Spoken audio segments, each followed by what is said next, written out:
Kalau ada yang bilang, saya punya database coach. Saya jujur ya, sales yang punya database malah saya nggak akan nganggap sales bagus. Sales yang bagus menurut saya bukan sales yang punya database, tetapi sales yang bagus adalah Sebenarnya database itu udah banyak di mana-mana. Tapi kalau udah stuck, mau jual kemana lagi ya? Langsung aja nih, kita bahas dengan Coach Arif.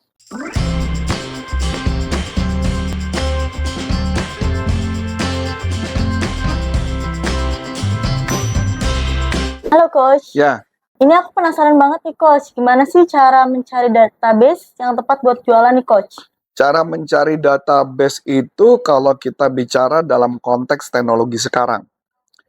Kalau buat saya, cara mencari database itu gampang banget. Misalkan contoh, karena database itu kan dari berbagai aspek ya. Nah, kalau misalkan contoh, saya mau jualan ke rumah sakit, maka cara yang paling cepat adalah saya mencari list atau asosiasi berkaitan dengan rumah sakit. List daerah. Kalau sekarang gampang banget, Google gampang banget. Kalau zaman dulu saya enggak, itu susah banget. Sekarang bahkan kalau misalkan kamu mau cari rumah sakit di Batam, kamu tinggal masukin. Benar-benar. Rumah sakit di Batam apa saja, artinya nama-nama rumah sakit Batam apa saja nanti akan muncul. Begitu juga kalau corporate atau perusahaan. Kalau zaman yang sekarang yang paling gampang adalah mencari asosiasi. Balik lagi asosiasi itu paling gampang, paling cepat. Asosiasi itu kayak komunitas. Misalkan contoh, saya mau jualan di perusahaan kelapa sawit, cari asosiasi perusahaan kelapa sawit. Kontak dari mereka, cari database dari mereka, cari tahu tentang mereka, mereka yang akan bantuin. Itu cara cari database. Kalau di zaman sekarang lebih mudah. Kalau kita mau jualan misalnya produknya apa dulu misalkan kita mau jualan ke supermarket gitu ya, atau yang paling gampang lebih saya challenge lagi, saya bilang gini, jualan ke warung Madura deh. Saya mau jual kemana? Daerah Jakarta Selatan, spesifiknya mana? Cilandak, cari toko Madura. Itu bisa ada. Carinya mana? Google Map. Itu cara carinya. Kalau untuk mencari ke corporate, yang gampang banget kalau ke corporate adalah cari di LinkedIn. Kita mau cari apa perusahaannya. Jadi kalau saya biasanya cari nama perusahaannya dulu, kemudian udah dapat nama perusahaannya, saya cari informasinya di LinkedIn. Di LinkedIn saya cari namanya, siapa orangnya, kontak personnya, saya akan dapat. Kalau saya mau jual ke salon, ya sama. Lokasinya mana misalnya? Salon di daerah, misalnya katakanlah Kebayoran Baru, maka saya akan cari Kebayoran Baru, salon-salon apa saja. Itu gitu doang caranya. Kalau saya modal kayak dulu juga sama, saya jualan ke toko fotografi, saya cari toko fotografi di daerah sekitar situ siapa, udah dapat. Iya sih.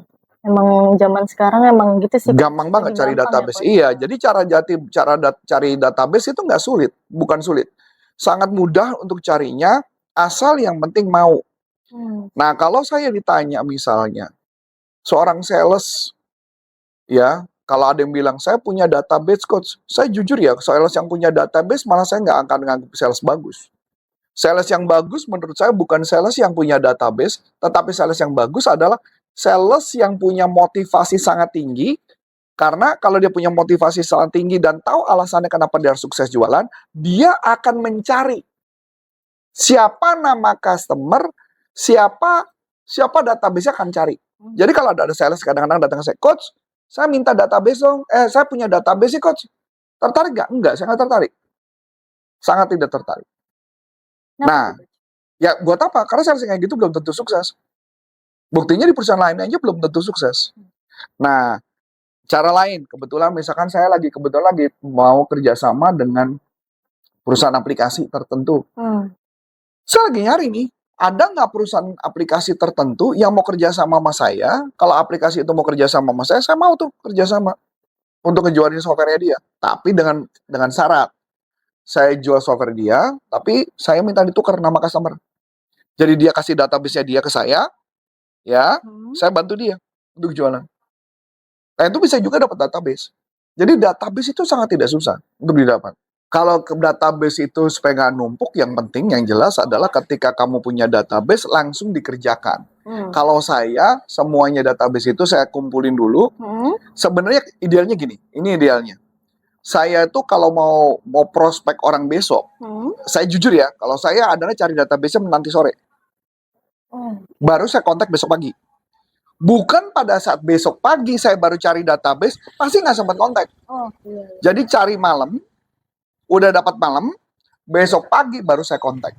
Biasanya, misalkan contoh, saya mau nelfon 5. Saya nggak nyari database-nya 5. Saya nyarinya 20. Jaga-jaga ya coach ya. Kenapa? Jaga-jaga ya. Jaga-jaga. Kalau nama nanti saya telepon dia nggak ngangkat, saya masih bisa ngomong. Iya, betul. Jadi artinya saya harus dapat itu 5 caranya gimana. Nah, nanti sore yang 5 udah dapat dong. Betul. Dapat lagi dong. Berarti saya punya database sebelumnya masih sisa 15 dong. Nah, 15 ini 15 akan saya pegang, tapi saya cari baru lagi. Terus besoknya gitu. Jadi makin lama akan makin banyak kan. Nah, yang udah saya telepon yang gagal ya udah saya langsung buang, selesai. Jadi kebanyakan saya suka gagal, kenapa? Karena sama dia nggak ditelepon, nggak dikontak. Makanya wajar dia gagal. Berarti harus mendalami Excel-nya berarti ya coach ya? Iya, kalau mau belajar. Karena saya pun dulu juga nggak bisa Excel, tapi mau nggak mau bisa Excel karena untuk mempercepat mana yang udah saya kontak, mana yang saya follow up. Jadi setiap hari harus saya lakukan itu. Itu yang paling pentingnya gitu. Nah, yang paling juga penting, tak kalah pentingnya adalah sebagai seorang sales, setiap hari harus mereview setiap yang dikontak hasil kayak apa.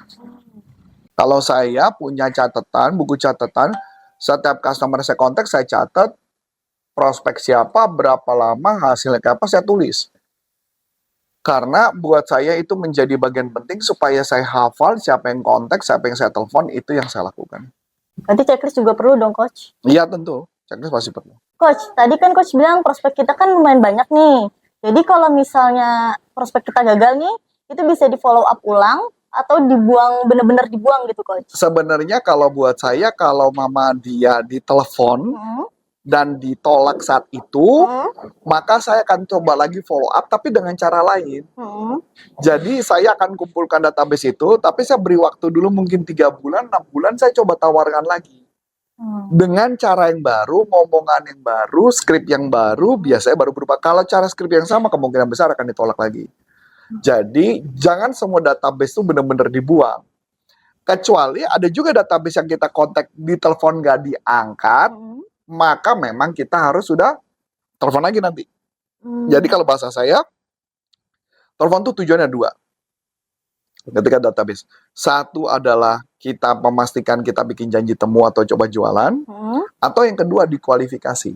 Kualifikasi artinya orang yang kita telepon ternyata nggak cocok, ya sudah kita buang. Artinya ini memang bukan target market kita. Misal contoh, target marketmu adalah perusahaan yang punya sales misalnya 50. Ketika kamu telepon, ternyata salesnya cuma 10. Berarti bukan customer kita dong. Ya, itu dibuang. Tunggu dulu perusahaannya mungkin setahun lagi, mungkin perusahaannya membesar. Kalau nggak membesar berarti bukan customer kita. Itu yang disebut namanya kualifikasi. Oke, menarik banget ya pembahasan kita hari ini. Kalau misalnya teman-teman masih mau belajar dengan Coach Arif, kalian bisa join di grup yang ada di deskripsi ya. Cukup sekian dari aku Eka. Dan saya Coach Antoni Sarif, ucapkan terima kasih. Sukses buat Anda, sampai jumpa. Salam performance. Bye-bye. Bye-bye.